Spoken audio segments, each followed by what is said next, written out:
This is a Unit 4 video looking at the Nazi dictatorship and specifically Unit 4.2, which is all about the terror state.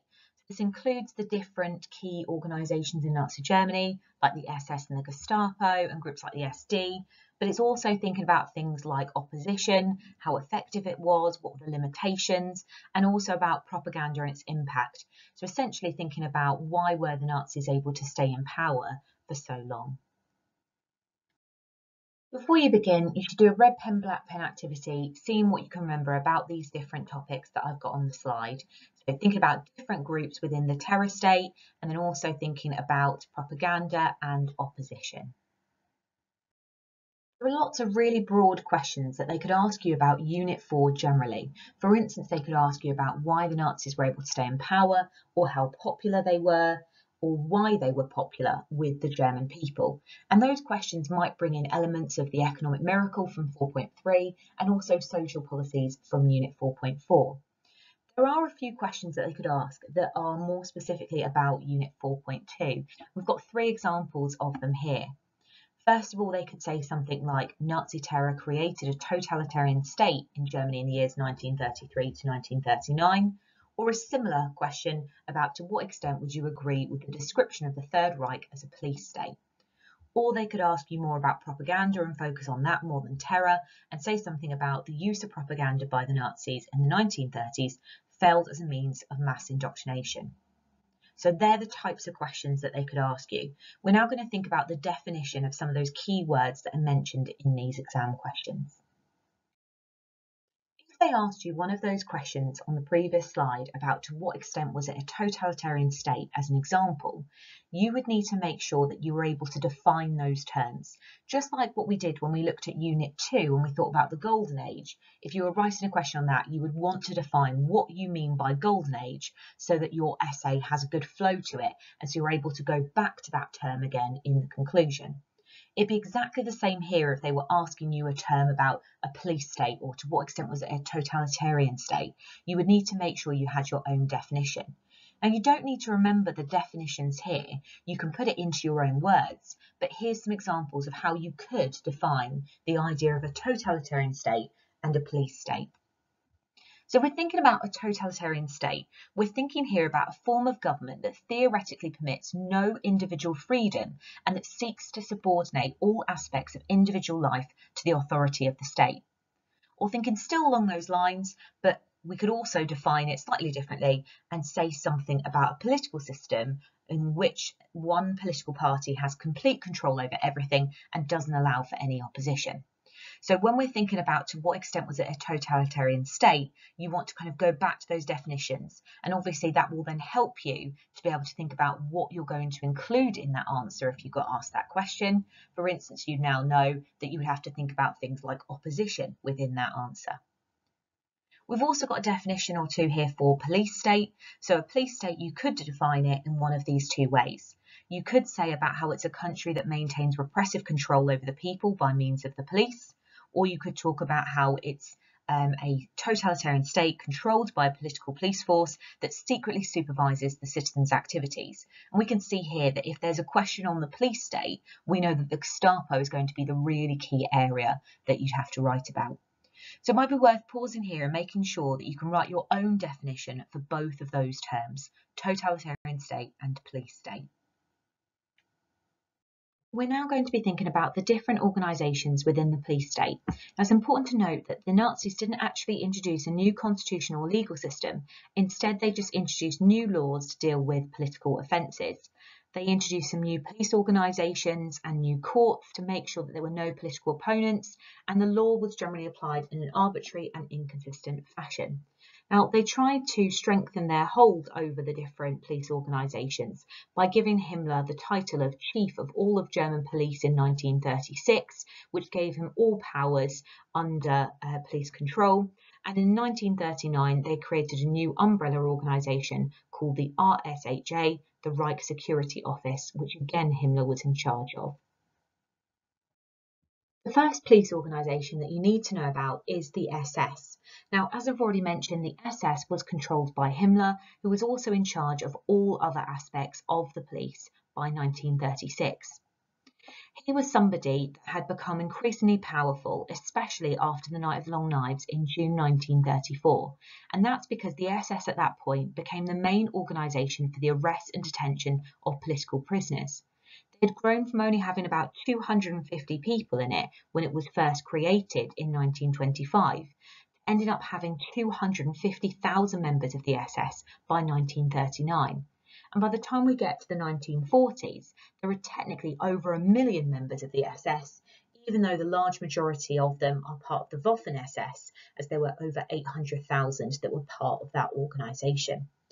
Now, to be a member of the SS, you had to demonstrate their key values of racial purity, in which you had to prove your heritage and any heritage of any women that you wanted to marry in the future. You had to be somebody that was politically loyal, politically reliable, and somebody that was seen as being genetically very healthy. You couldn't even become a member of the SS if you had a dental filling at any point. So the SS is a key organisation, but it's difficult to think about it as just one organisation. There were lots of different aspects of the SS, as you'll see from the diagram on the next slide. The SS can be summarised by the historian Sachs, who talked about the SS evolving from a police organisation to becoming part of the political community, and they made all decisions of any political importance. Himmler became enormously powerful, as you'll see from the varying roles of the SS on the next slide. The SS became so powerful that a historian called Kogon in the 1950s suggested that the SS was a state within a state by the time we get to the 1940s. And that's because it had lots of different aspects within it. We've already talked about the idea of there being a Waffen-SS. So part of their role was military, and they were supposed to be the elite military force with over 800,000 members of the Waffen-SS by the 1940s. You can see that obviously this grew in size, and they had crucial roles in doing things like suppressing the Warsaw Uprising by the Jews in 1943. They were essentially a second army that were committed, brutal, and militarily highly rated. By the time we get to 1944, the Waffen-SS is so powerful that it rivaled the position of the German army. But that wasn't its only role. Its other role, which was originally intended for, was security and defending Hitler. Now, in the 1920s, the SA was around, and they were the paramilitary group of the Nazi Party, whereas the SS was originally about being bodyguards for Hitler. So essentially, they had a role in security. All responsibilities of policing and intelligence expanded as occupied land spread. The job of internal security became much greater, and the SS officers were granted the authority to crush opposition. They were able to arrest people whenever they wanted to, and they saw their job as being to root out enemies, which sometimes put them in conflict with the Gestapo. They even had some subgroups within that, trying to make sure that they were a security service. For instance, the SD, which was created in 1931, and they reported on public feelings, which is a very useful source for historians. We've mentioned already that to be a member of the SS, you had to be racially pure. So they had an element here of trying to make sure that they embedded these ideas of ideology and race. And their aim was to create a master race, hence why they had units like the Death's Head units who ran concentration and extermination camp. So they ran much of conquered lands, making sure that they were going through and identifying anybody they saw as a racial enemy. They organised labour and extermination camps, they enacted the Holocaust, but they also did things like running elite schools and also setting up the Lebensborn clinics, where over 11,000 children were born to SS officers. The final area that they were involved in and the final role that they had was economic, and they were involved in lots of different aspects of the economy. The SS essentially became responsible for the creation of the so-called New Order in the occupied lands of Eastern Europe. This allowed them lots of opportunities for plunder and economic exploitation on a massive scale, which members of the SS exploited to the full. So they carried out lots of work with slave labour, and they carried out lots of work when it came to armaments construction, and they controlled over 150 firms. You also need to know about the SD, which was an offshoot of the SS. Now, it was originally created in 1931 by Himmler to investigate claims that the party had been infiltrated by its enemies. It then grew in its role to be the intelligence gathering offshoot of the SS. Their job was to do things like monitoring public opinion, including those who voted no in plebiscites. And it was seen as an important job, as by the time we get to 1939, there are 50,000 officers in the SD. And when you compare that to the Gestapo, who peaked at their very high at 30,000, we can see the importance of the SD to the Nazis. Now, there were some differences between the SD and the Gestapo. However, there was also a lot of overlap between them. Now, in terms of the Gestapo, originally many of them were police officers, and that was a state organisation that began in Prussia in 1933 and then spread to the rest of Germany. Whereas the SD was not a German state organisation, but instead a Nazi organisation. It was staffed by amateurs, but people that were committed Nazis. And there was lots of tension between the SD and the Gestapo because they both saw their roles as being the same, of monitoring public opinion and dealing with enemies. And obviously there's overlap between their different roles. Another area of terror to know about is the use of the courts and how they controlled the judges and the lawyers. Now, for a lot of these judges and lawyers, they hadn't been committed Nazis when the Nazis first came to power.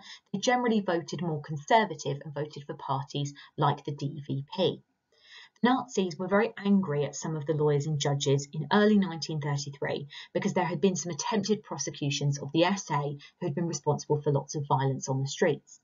The Nazis, when they first came to power, essentially dismissed some judges and state prosecutors, but they also then worked to try and control the organisations as a whole through a few different actions that you can see here. In April 1933, only a few months after coming to power, the Nazis merged various professional associations of judges and lawyers to create something new called the League of National Socialist Lawyers. This made it very clear to them that their career prospects depended on doing the nation's bidding. They then created their own new courts called the Special Courts that had no possibility of appeal. And the really important one to know about is the People's Courts that were formed from April 1934. These were courts that had 3 Nazi judges and then 2 professional non-Nazi judges, and they were set up originally to deal with political crimes. Hitler did this at first because he was quite frustrated with the Reichstag fire trial for Marianus van der Lubbe.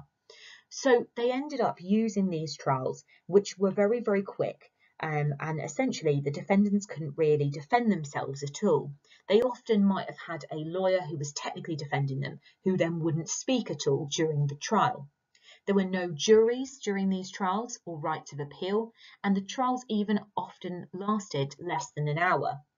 So even people that were committed for treason, including people like Sophie Scholl, had incredibly quick trials where they didn't really consider any evidence against the defendant. These courts even then executed a lot of people. They ended up increasing the number of crimes that could be resulting in execution from 3 to 46. And by the time we get to 1939, 3,400 people had been tried by these different people's courts, and most of those had resulted in the death penalty. So essentially, Nazis found it quite easy to control the courts, to control the judges and control the lawyers, and generally they all fell into line. Anybody that didn't was sacked from their job. The final group that you need to know about, and arguably the most important because you could have to do a question on the police state, is the Gestapo. Now, this was originally the secret police force of Prussia, and it was set up originally in April 1933 by Goering. Remember that when Hitler created his first cabinet after he became Chancellor in January 1933, there were 3 key Nazis in that cabinet. Hitler obviously had the role of Chancellor. There was also Frick, who was Minister of the Interior, and we also have Goering, who was Minister of the Interior in Prussia. Now, he created the Gestapo, and then during 1933, he extended their role over the entire country. Now, the Gestapo is really important because it had a reputation of being all-knowing, and some people say that this was the most effective form of terror in Nazi Germany and the most effective reason why there wasn't more widespread opposition. For instance, there was a common saying about the idea of needing to speak through a flower and only say positive things. People believed that Gestapo agents were everywhere and heard every conversation, and therefore people ended up stifling what they really wanted to say and adjusting their behaviour, and it basically allowed the Nazis to only hear positive things about them because people were too afraid to voice their real concerns about the Nazis to other people. In actual fact, it was actually a very small organisation with only 20,000 officers at the beginning of 1939, and it peaked at 30,000. So it was quite a small organisation when you compare it to the SD with 50,000 and the SS with 250,000 before 1939. Most of its agents were actually office-based as well, not field agents, and therefore they were actually relying mainly on informers. It's estimated that there are about 160,000 informers who told on people for a variety of reasons. It might have been motivated by a personal grudge or commitment to Nazism, but still, regardless, the German people ended up making the Gestapo much more effective by telling on each other. Gestapo even arranged for block leaders who were motivated by personal grudges in some cases, as well as political commitment, who would be responsible for reporting on what they heard in different factories or in different housing blocks as well. In an exam answer, you would need much more detail on the Gestapo than what was provided on the previous slide. And you should already have this diagram in your books, which talks about how powerful the Gestapo was. There's evidence on the left-hand side suggesting that the Gestapo was a very powerful organisation, and evidence on the right about how their influence has been overplayed. So we think first of all about general evidence that could be used to suggest the power of the Gestapo. First of all, we need to think about the fact that they effectively fostered a powerful image that they were an all-powerful organisation. It did bring dread to the enemies of the regime, it intimidated opposition, and some people argue that it stopped mass-scale opposition as well. That view is put forward by the directors of the Gestapo and also the reports that come from the SPD in exile, which stress that actually the whole reason why there wasn't a rebellion from the working class is because of Gestapo spies and terror. So that is something that's thought of not only by the Gestapo themselves, but also their enemies, the Sepada, are also pushing that as well.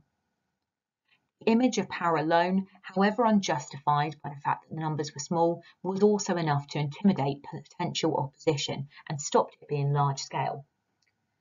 They were powerful, even though it only had meagre resources of 30,000 at its absolute height.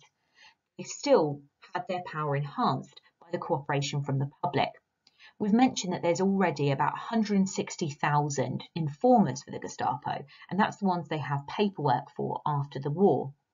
Local studies by historians have also revealed that over half of investigations stemmed from voluntary denunciations. So therefore, these people are the ones that are responsible for the arrests, not necessarily the Gestapo themselves.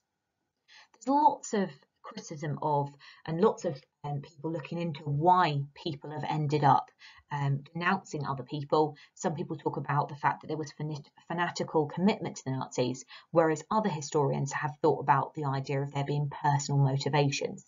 Nevertheless, they still ended up being responsible for those arrests.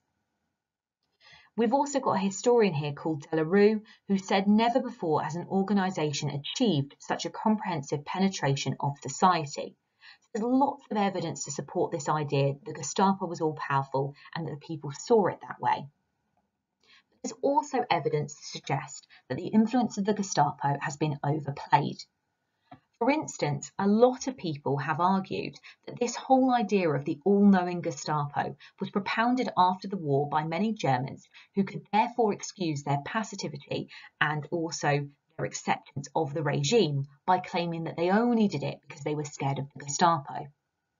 Historians generally now believe that this idea of the Gestapo being all-powerful is much more of a myth, and the reality was far more complex and disturbing.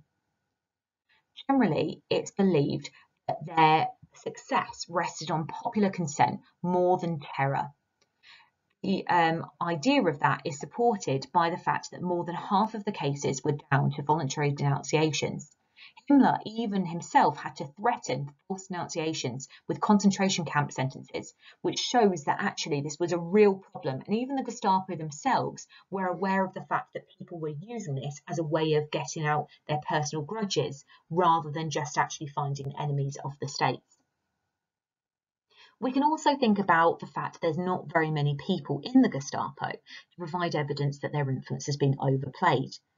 Generally, they only had 20,000 agents in 1939, and it peaked at 30,000 in 1942.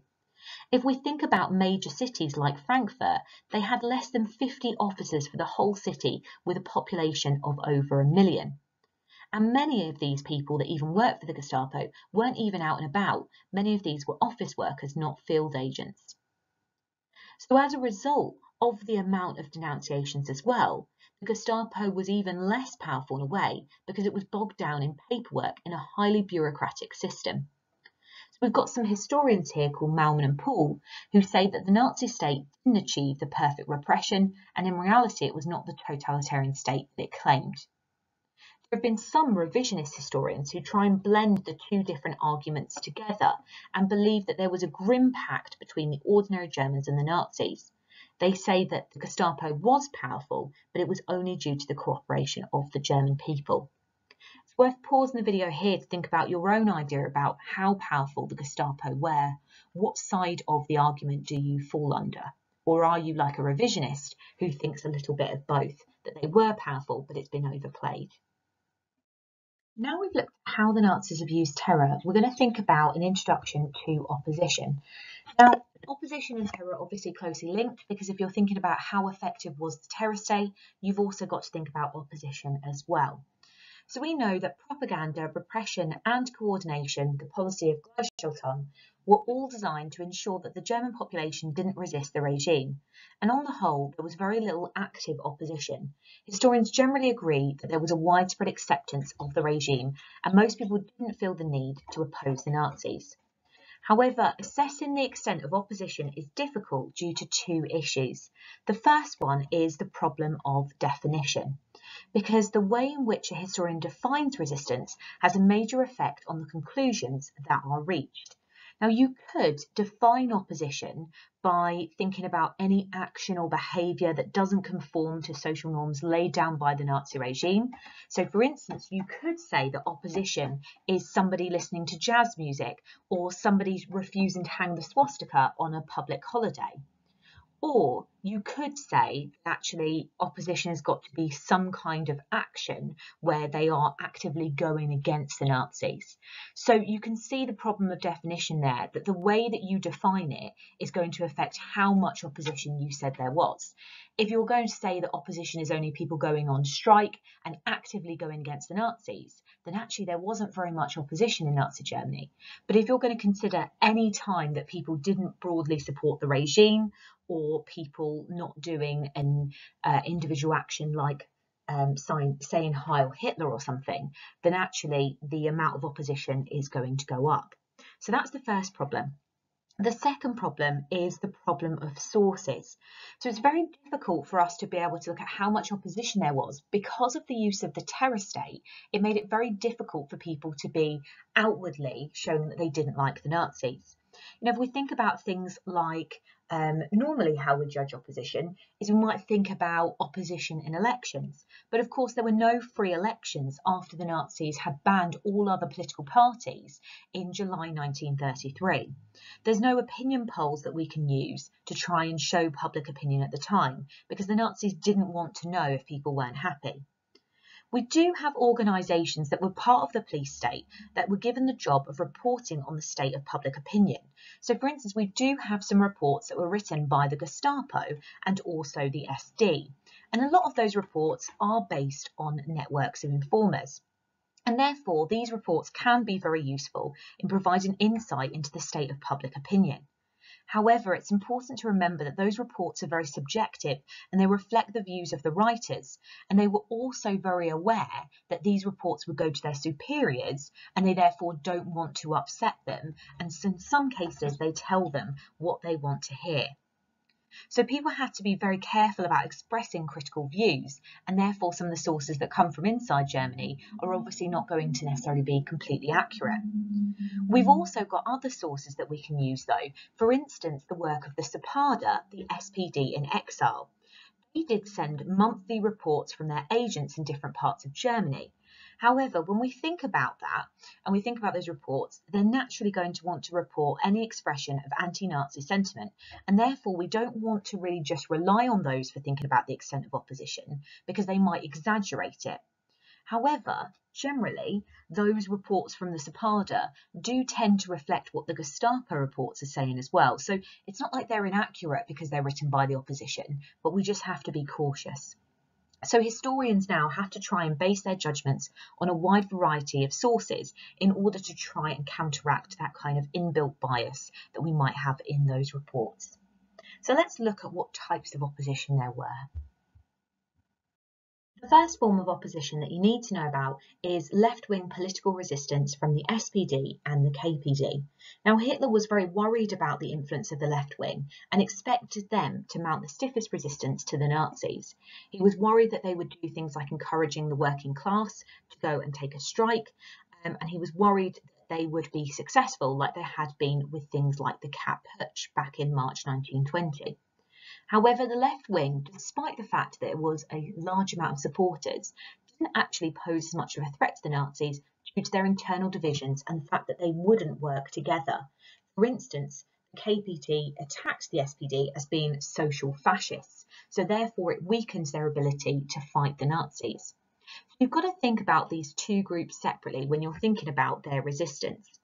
Now, first of all, the SPD had been a party that had worked within the framework of Weimar and democracy, and they wanted to operate within a legal framework, unlike what the communists were willing to do. They did try to legally oppose the Nazis when it came to things like the Enabling Act in March 1933, but as you know, they were crushed by the Nazis and thousands of them were arrested in 1933. They were the only party that voted against the Enabling Act, but they still weren't able to stop it from happening. Now, after the Nazis had consolidated their position, somebody called Ernst Schumacher organised a new SPD base in Prague, knowing that they were going to be in a very difficult position where they were going to be crushed if they stayed within Germany. So they organised this base in Prague and they established the Sapada. And it's really important to know about the Sapada because that comes up in lots of exam questions with sources. These were basically reports that they created where they commented on public mood in Germany, and therefore they're a really crucial source of information for historians. Now, the SPD, while they were in exile, tried to do what they could to oppose the Nazis. They ended up establishing some small secret cells of supporters in the factories, and there were some city-based groups such as the Berlin Red Patrol. They also did things like trying to distribute lots of propaganda against the Nazis, and they even smuggled these across the border from Czechoslovakia. However, they weren't able to be very successful because of the use of Nazi repression, and every person that they told about this propaganda or every person that they trusted to spread this propaganda could report on them to the Gestapo. So therefore they weren't in a very strong position to actually mount a really serious challenge to the Nazis. Instead, they tried to focus on survival and thinking about rebuilding Germany after Nazism rather than trying to organise something that would overthrow them. Another group you need to know about within political resistance is the Communist Party, or the KPD. Now, for some people, they expect that the Communist Party would be in a better position to mount organised resistance against the Nazis because they were much more prepared for engaging in underground activity. However, the KPD was devastated by the Nazi wave of terror that they unleashed upon the communists soon after Hitler came to power. And by the time we get to the end of the year 1933, 10% of the communist members had been killed. They responded by trying to create an underground network and communist cells, but these were limited due to fear of discovery.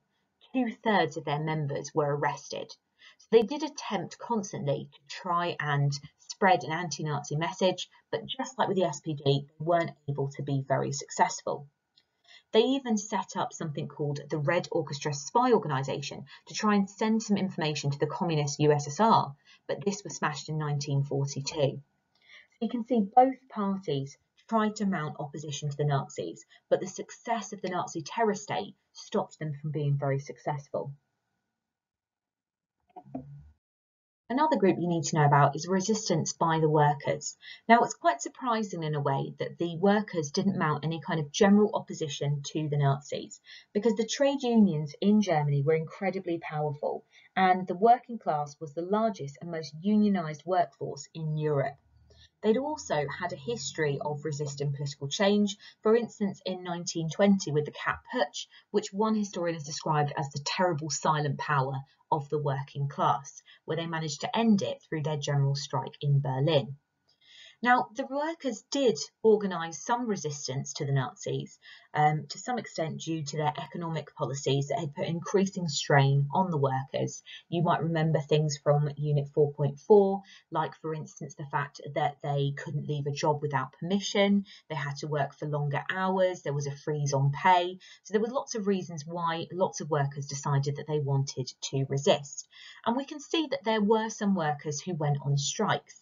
So, for instance, we can see that there were 250 strikes in 1937 alone, mostly in industrial areas, which isn't surprising as they had more of a history of strikes in the past.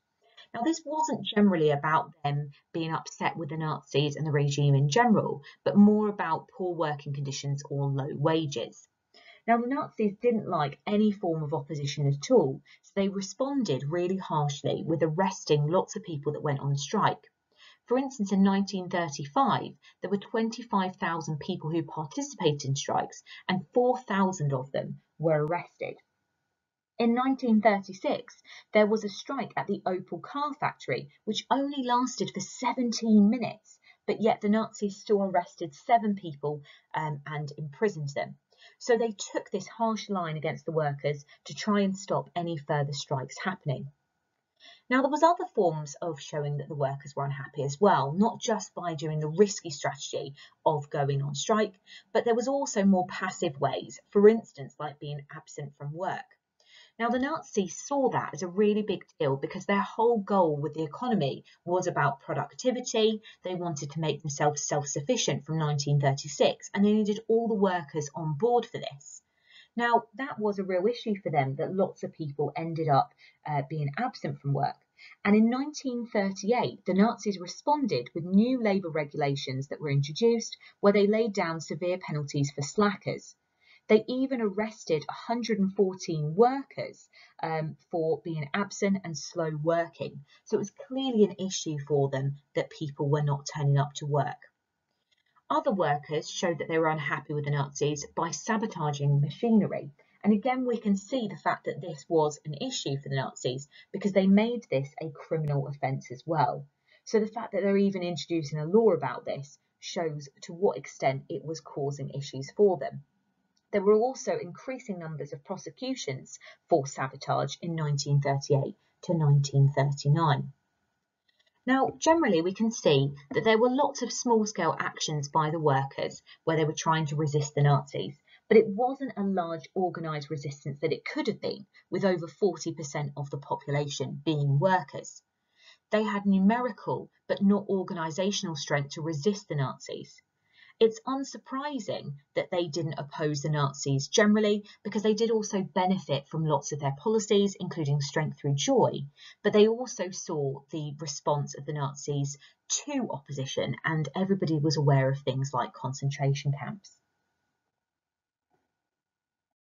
When thinking about resistance by young people, it's important to remember that the youth were generally very supportive of the regime in the early 1930s. The historian Wilt talked about an estimated 95% of the youth that supported the Nazis at the beginning of their rule. However, there were signs of growing disillusionment due to the compulsory membership in 1939, and also the fact that they got rid of all other youth organisations in 1936 and were clearly putting increasing pressure on young people to join these organisations and give up their weekends to go on things like the camping trips. Now, there's 2 really key groups to know about for resistance for young people before the Second World War. The first one is the Edelweiss Pirates.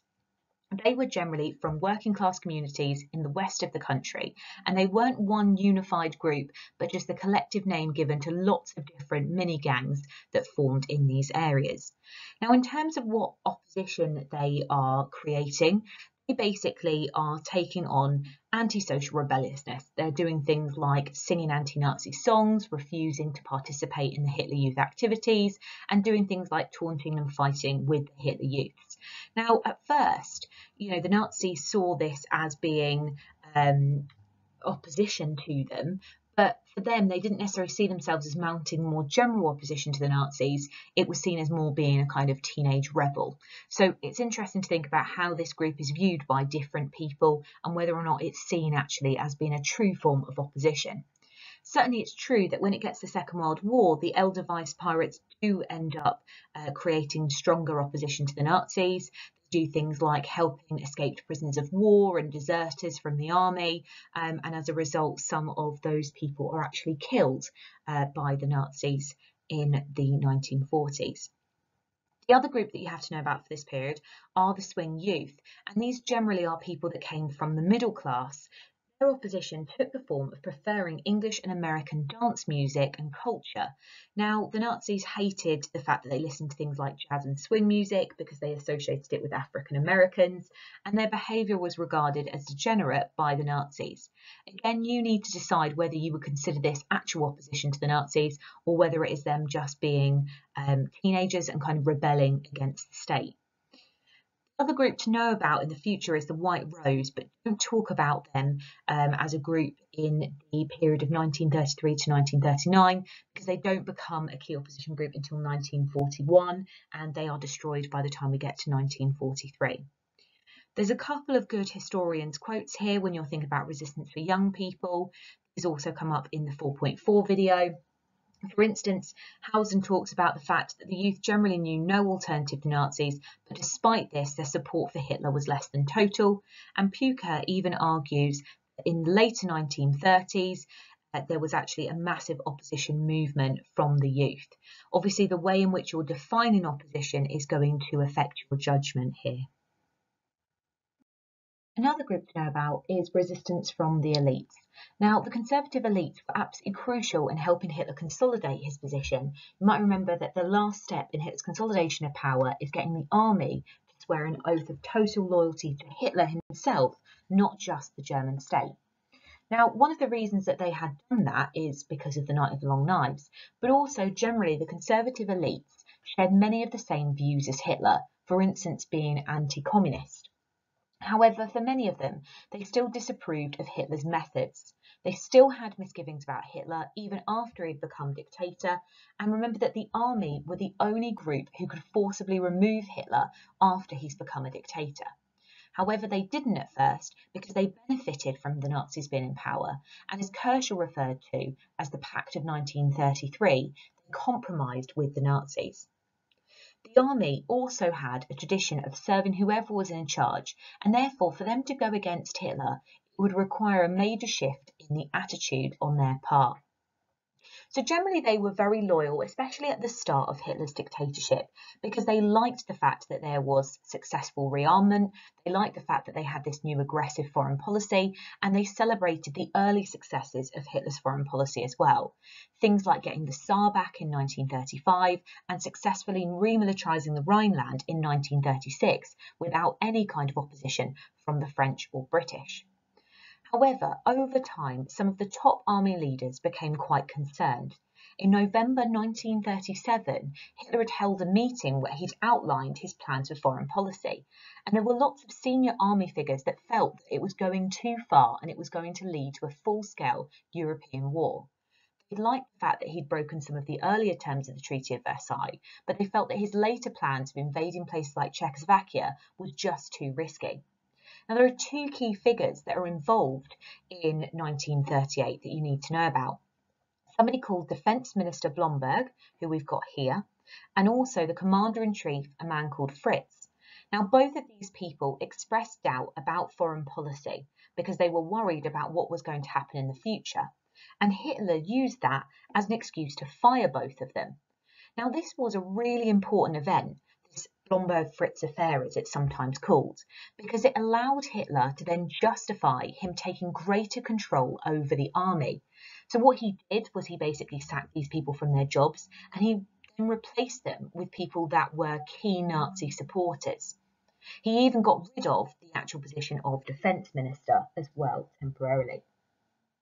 He also then got rid of the foreign minister and even replaced him with somebody called Ribbentrop, who we've talked about in the past.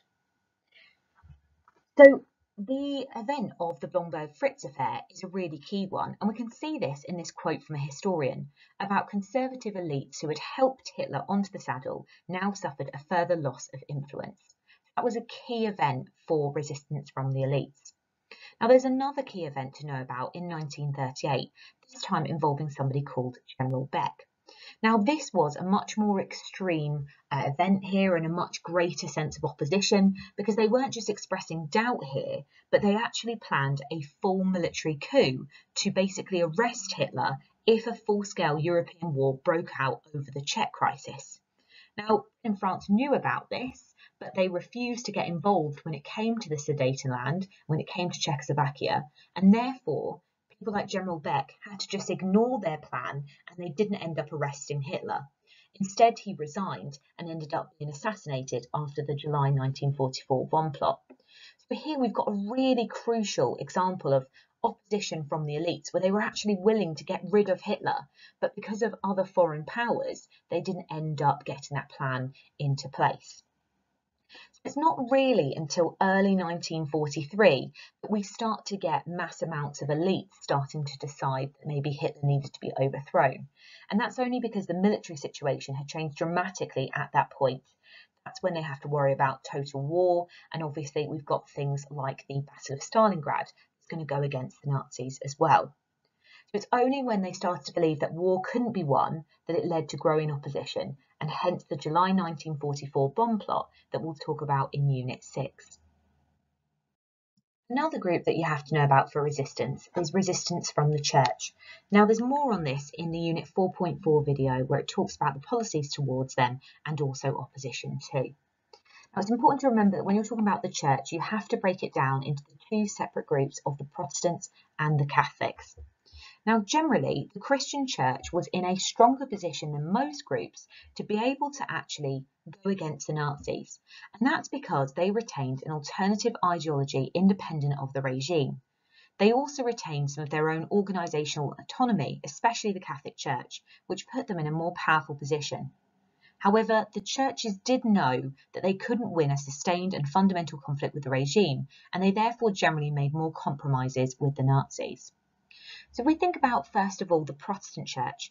Now, the Protestant churches were coordinated into one single Nazified church called the Reich Church in 1933. Now, this upset some of the individual Protestant pastors who were upset about the idea of the state controlling the church. And therefore, something called the Pastors' Emergency League was created in 1933 by two people called Bonhoeffer and Niemöller, which then later became known as the Confessional Church. Now, this was quite sizable because 5,000 out of the 17,000 Protestant pastors ended up joining this. Now, their whole point was to try and resist state interference in the church and try and re-establish theology based on the Bible. They weren't mounting a more general attack of Nazism. They were focused here on the idea that there shouldn't be the Reich Church and that the Nazis should stay out of Christian affairs. Now, that is quite significant opposition to have almost a third of their church leaders that have joined this opposition group. And there were some individual pastors as well who spoke out against the Nazis, but the Nazis responded harshly to them with increased repression. We can see here that they arrested over 700 people that worked for the church in 1937. And they then also responded by trying to marginalise Christianity with something called the Church Succession Campaign, which tried to persuade party members to renounce their church membership and resulted in 5% of the population no longer being formal members of the church. But despite what the Nazis tried to do to try and limit the success of Protestant opposition, they never managed to crush or silence it completely. However, we might not want to say that it was a really successful form of opposition because it didn't mount more general opposition to the Nazis. It was still about some of the people being loyal to the regime, but just resisting that one individual aspect. If we think about the Catholic Church, they were in a better position to try and go against Nazis because they were more united, centralised, and had more of a tradition of independence from the state, having taken guidance from the Vatican and Rome. Yet when it came to the Nazi regime, they at first compromised with them and signed something called the Concordat in July 1933. That is where the Nazis said that they would leave church organisations alone, and in return, the church had to stay out of politics. It was only when its privileges came under attack that the Catholic Church acted. So Hitler started to break some of the terms of that Concordat agreement in late 1933. And by the time we get to 1935 and 1936, he's more outwardly gone against it by doing things like banning crucifixes and also doing things like shutting down some of the Catholic youth groups. That led to some individual Catholic priests starting to speak out against Nazism, and just like they did with the Protestants, the Nazis responded to this with putting increasing pressure of the church and doing things like arresting some of these priests that had spoken out, but also by completely banning all Catholic youth organisations in 1936. Now, the Pope was upset about this, and so he ended up writing the papal encyclical in 1937, which is called With Burning Grief or Burning Concern. This was a document that was supposed to be read out in church pulpits across the country, where it would criticise the Nazis for their treatment of the church. Now, they were hoping that this would lead to the Nazis easing up, but instead it just led to increased repression. For instance, the Gestapo started spying on church organisations, they closed down monasteries, and they seized assets from the Catholic Church. Now, this wasn't necessarily great opposition because the general Catholic Church was still working with the Nazis. It wasn't a mass-mounted opposition. The Catholics aren't really effective in their opposition until we get to the Second World War, when von Galen publicly protested against euthanasia, and that led to a halting of that policy temporarily.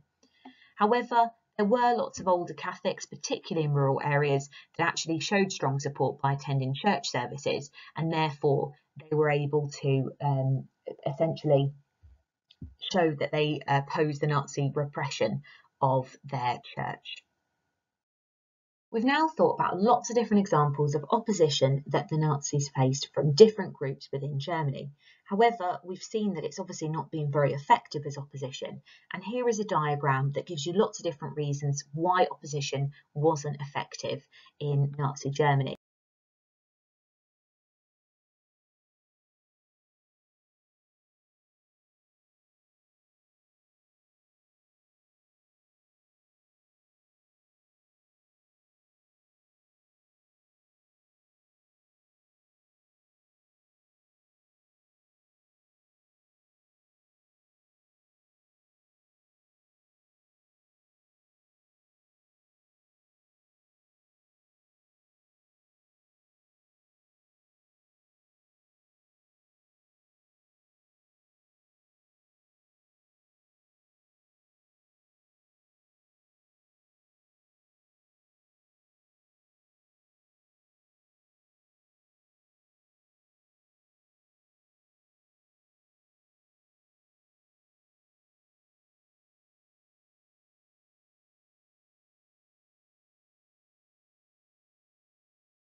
Opposition in Nazi Germany is really important because looking at it helps us think about how popular was the Nazi regime. Now, this is a really difficult question to answer. To what extent they had the degree of consent, to what extent there was opposition in a totalitarian state is really difficult to make judgments on. And we can see this summarised by the historian Kershaw, who says we cannot quantify Hitler's popularity at any point, especially because of the difficulty of sources. We've also talked already about the problem of definition and how you define opposition. It can be really difficult and can affect your judgment on opposition instead. There's even been a shift amongst historians in the way that they come to conclusions about the extent of opposition. For instance, throughout the 1980s and 90s, there was a focus on opposition being public criticism of policies and things like assassination attempts.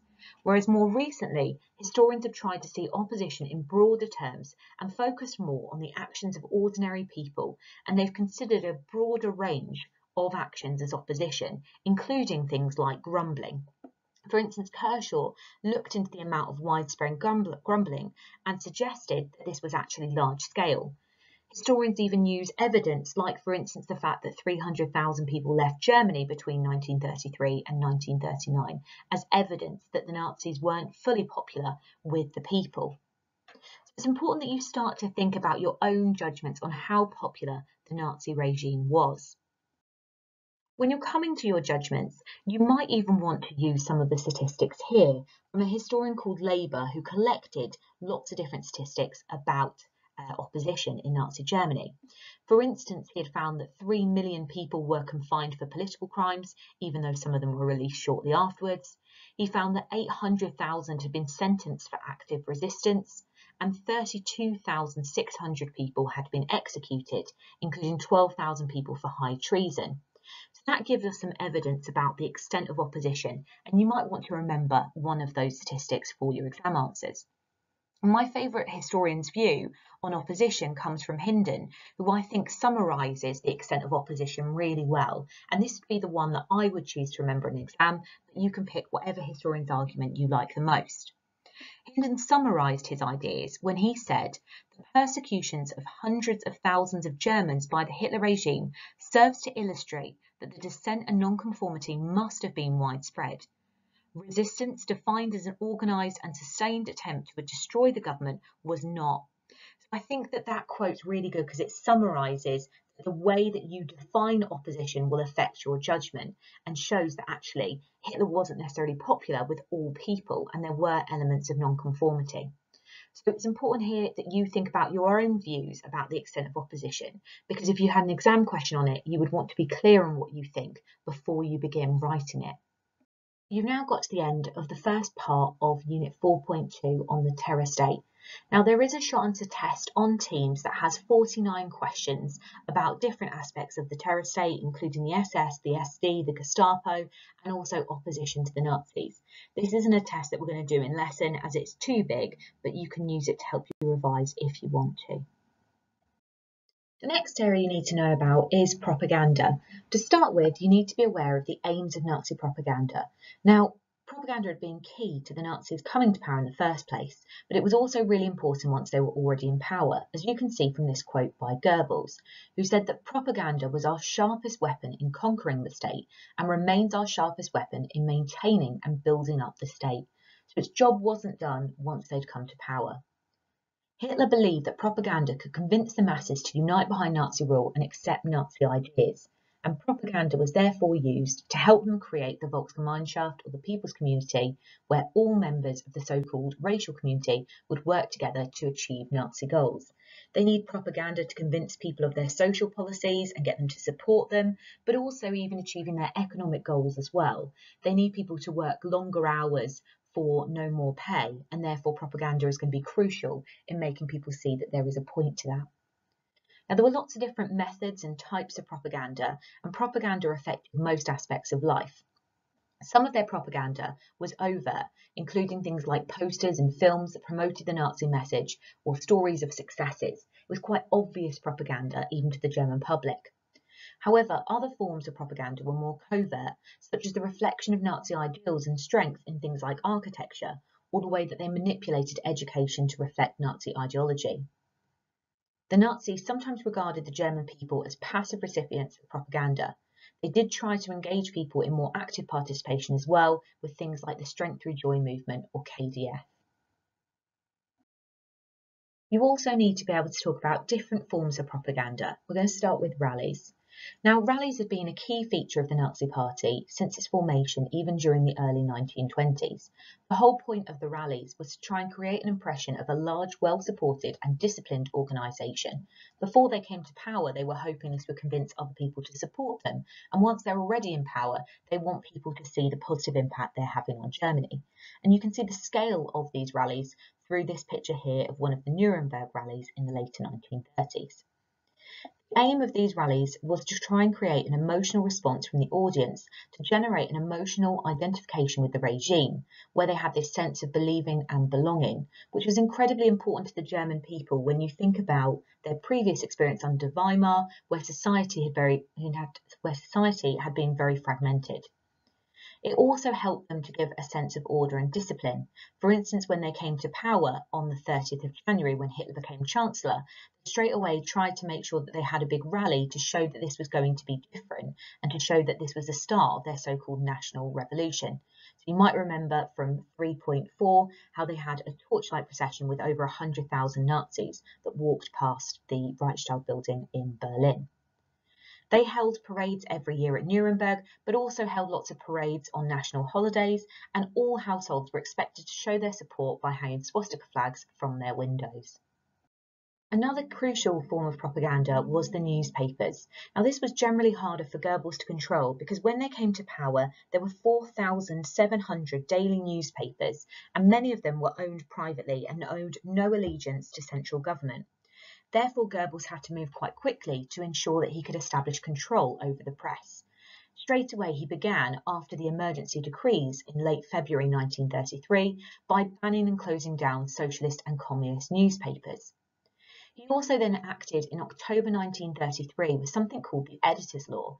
This was a really clever way of the Nazis censoring newspapers without having to put laws in place about exactly what could be published. This is where they made newspaper editors accountable for what was printed in their papers. So if they put something in that was anti-Nazi or they allowed it to go through, those editors could then be arrested and put into a concentration camp. Goebbels also acted by saying that all owners of newspapers, editors and individual journalists had to be members of a Nazi Party body called the Reich Press Chamber. In order to be one of these members of this, you had to be racially and politically reliable. There was a mass purge of lots of journalists, and for instance, people that were Jewish and journalists were then sacked straight away as soon as this was brought in. This resulted in over 1,300 Jewish and communist journalists losing their jobs in 1935. Now, Goebbels wanted to go further than that, and in the end, newspapers also received daily news briefings from the state-controlled news agency called the DNB. This issued detailed guidelines on what the newspapers should print, and even would produce whole articles for the newspapers to print as well. By the time we get to the late 1930s, about half of the content of daily newspapers was provided by the DNB. There was also pressure applied to independent newspapers to conform via Nazi control of advertising and the printing presses. However, to create an impression that some media remained independent and make it feel to the people that there wasn't complete censorship, they did allow some newspapers to publish some stories very lightly criticising the regime. They even controlled the content of newsreels, which were often shown before films in the cinema. Now, propaganda was generally quite effective in convincing people that already supported the Nazis of their messages. However, one of the key areas of failure when it comes to propaganda is the newspapers. Because the censorship of newspapers made the papers really bland and repetitive, they actually found that newspaper sales significantly declined whilst the Nazis were in power. So in this sense, we could say that this area of propaganda may not be considered entirely successful.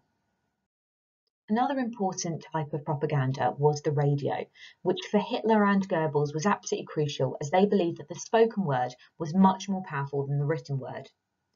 Now, they decided that they wanted to try and invest in radios because when they came to power, less than 25% of German households owned one. So the Nazis decided that they were going to promote cheap radios and created their own subsidised one called the People's Receiver in 1938. It was a very cheap radio for the time, and it only cost 35 Deutschmarks.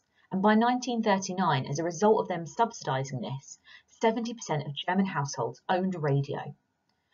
During these radio performances, they would play lots of Nazi-approved music and non-political light entertainment because they didn't want people to feel like they were just promoting Nazi values all the time, because then people might not have had it on as much. So they needed to get the balance right.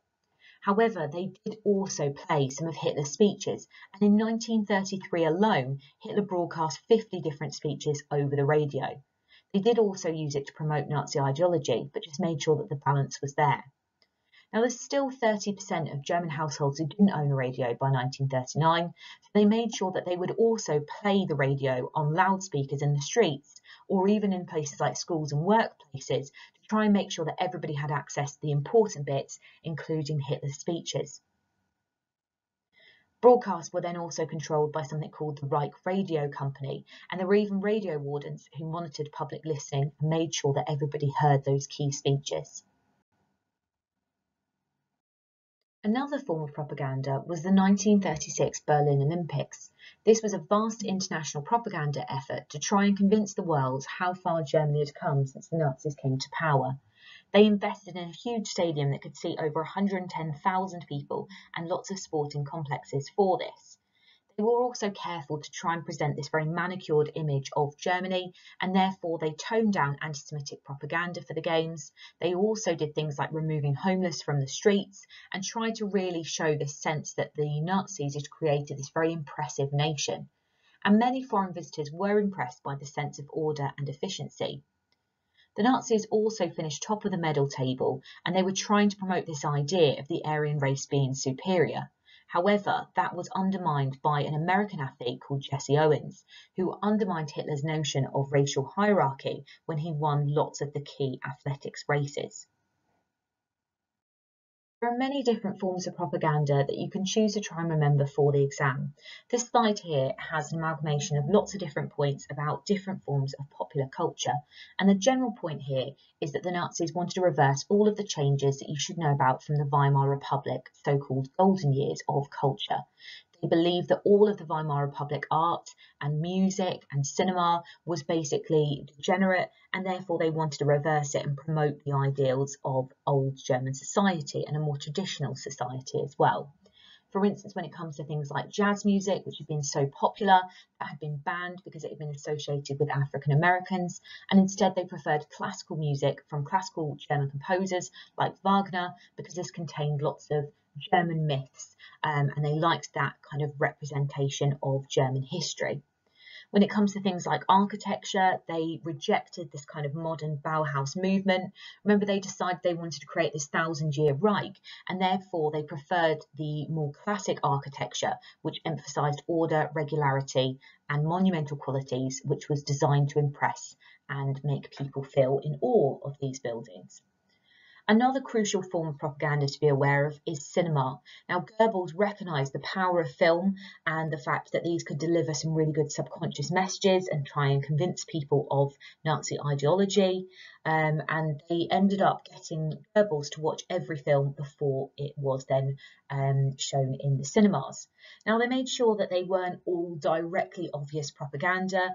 Only about 14% of films produced in Nazi Germany were overtly political, but they all reinforced some message that they wanted to get across. For instance, they produced a horrible film in 1940 about a Jewish sexual predator that was meant to reinforce some of these existing anti-Semitic attitudes that were around for some Germans at this point. They even created the Reich Film Chamber in July 1933 to regulate all the contents of the films, and all films to some degree contained some kind of Nazi message, whether it was glorifying leadership, whether it was about demonising Jews and communists. Everything reinforced their ideals. As well as being aware of the different forms of propaganda, it's also important that you can discuss the different messages that were found within Nazi propaganda. Now, some of them might feed into other units that we study in the future. For instance, anti-Semitism was a key message within Nazi propaganda that we'll come back to when we do Unit 5. When you do Unit 4.3, you'll also look at another theme of Nazi propaganda, which is about the so-called economic miracle and the Nazis winning the battle for work and ending unemployment by 1936. The really key one that you also need to know about is the Hitler myth, which Goebbels believed was his finest achievement. Now, the idea was that this would build on Hitler's already great popular appeal and allow the Nazis to present Hitler as this political genius who was hardworking, dynamic, and energetic. They wanted to try and make sure that Hitler was portrayed as the sole protector and saviour of Germany, so people continue to support the Nazis. Even if they didn't like all of their policies, they would have particular faith in this one man. Wanted to try and make sure that Hitler looked like he was very different to the previous Weimar politicians. The idea was to make Hitler look selfless in comparison with the self-serving, corrupt Weimar politicians who had put themselves before Germany. The idea being that they wanted to try and achieve the unity of the German people, as opposed to the divisions and instability of Weimar democracy. So Goebbels set about trying to make sure that people believed in Hitler as Germany's saviour. Many were sceptical at the time he came to power, and remember that the highest ever share of the vote the Nazis got in the March 1933 elections was 44% of the vote, and therefore they needed to try and make sure that more people believed in Hitler as a key figure. Now, it was incredibly successful. As we've already mentioned, Goebbels believed this was his finest achievement, and it's estimated by the late 1930s, 90% of German people admired and supported Hitler. When something went wrong, they often believed that Hitler had nothing to do with it or was unaware. So people that didn't like the Nazi Party generally still often liked Hitler as a figure and as a leader. The reality of what Hitler was like as a leader was very different to what the Hitler myth suggested. The Hitler myth suggested that he was a political genius, he was hardworking, dynamic, energetic, but the reality was that Hitler often ignored official papers and was very bored by the details of laws.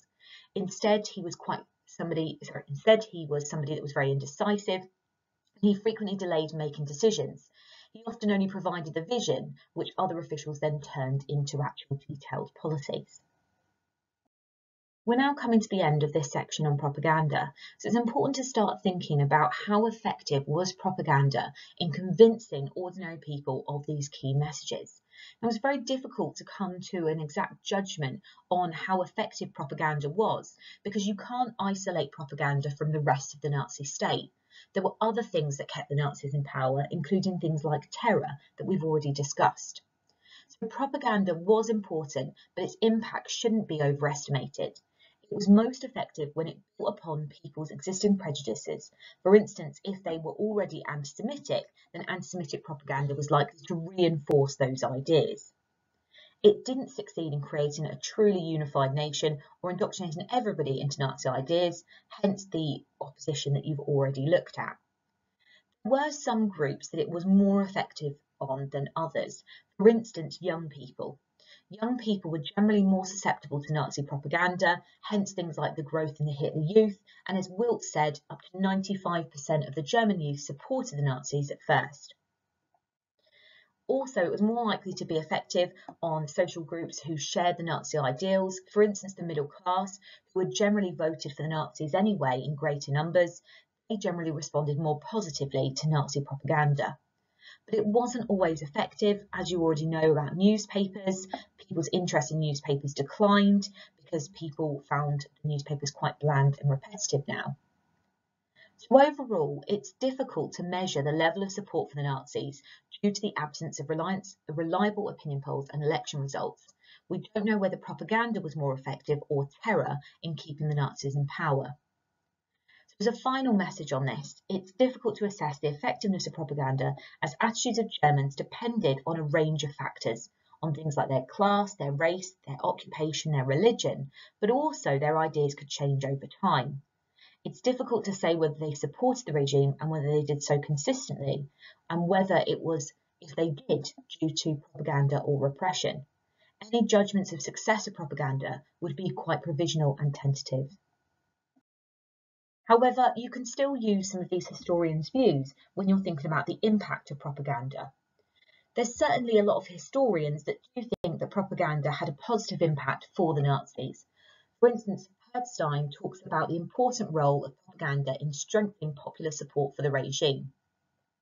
Geary emphasised that point we've discussed already about how it was successful when it played on traditional prejudices and values. And Welch comes up with a good point as well that says that you need to try and separate different strands of propaganda. It was successful in generating overall support for Hitler, but it had varied success in relation to other policies.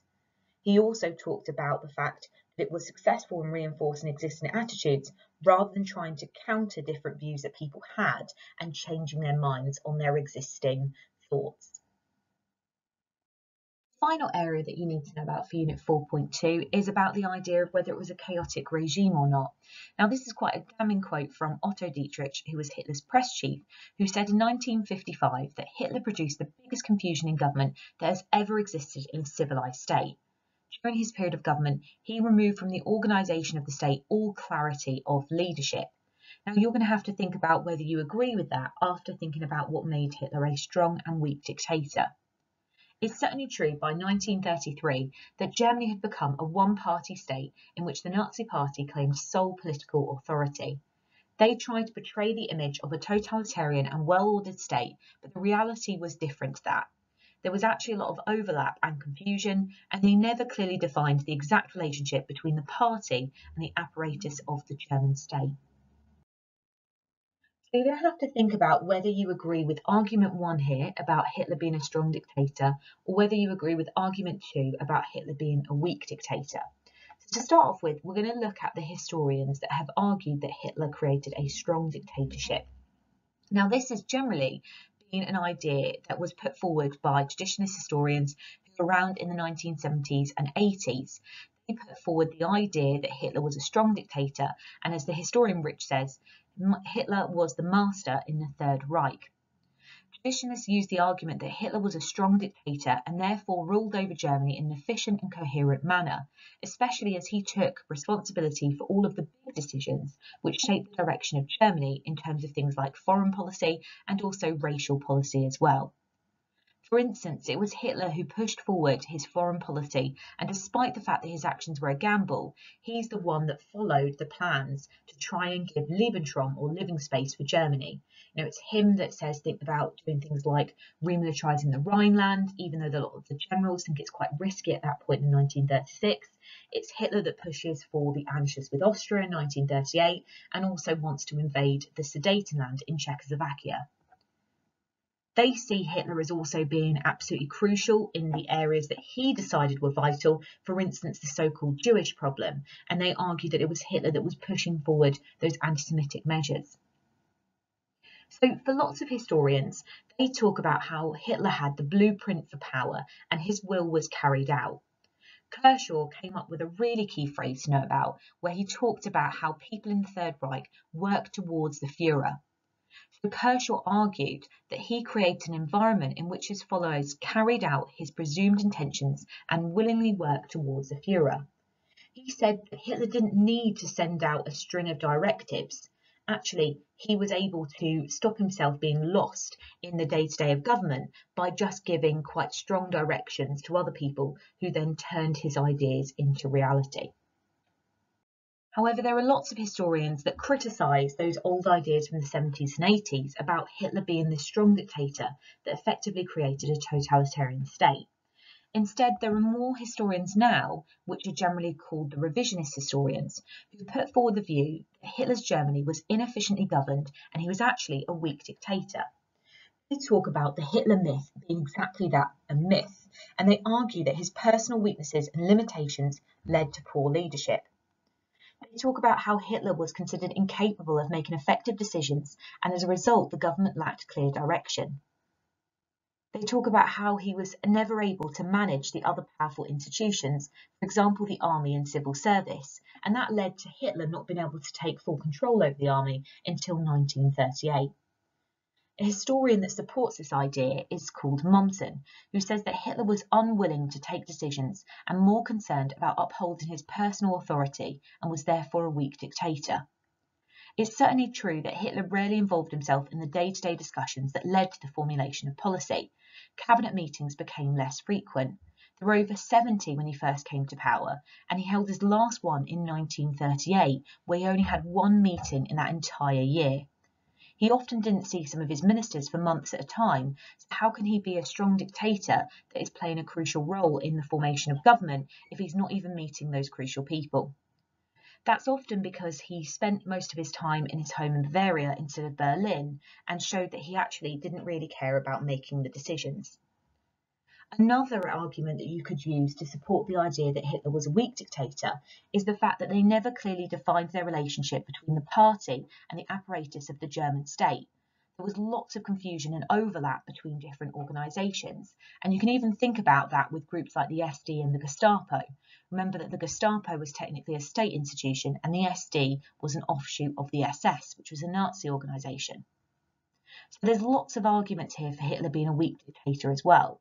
It's worth you thinking about your own ideas about whether you would agree more with argument 1 or 2, or whether you might even blend your arguments together.